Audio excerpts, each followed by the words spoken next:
Nous sommes actuellement au Victoire de la Pierre Papier 2022 où je suis avec un membre du jury, Christophe Zeller. Christophe, bonsoir. Bonsoir.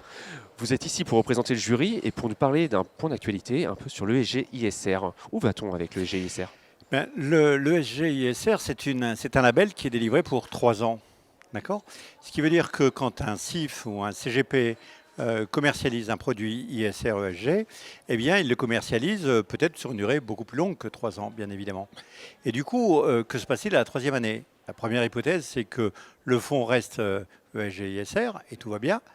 La deuxième solution, la deuxième option, c'est que le fonds ne soit pas renouvelé ISR ESG. Alors j'en veux pour exemple un fait très simple. Il y a quelques mois, les centrales nucléaires n'étaient pas vertes. D'accord? On est en train de discuter au niveau Bruxelles pour que les centrales nucléaires soient considérées comme vertes. À l'inverse, les éoliennes ont été longtemps considérées, je dirais, par les bobos parisiens comme quelque chose de vert. En réalité, les éoliennes sont couplées à des centrales à gaz russes. D'accord?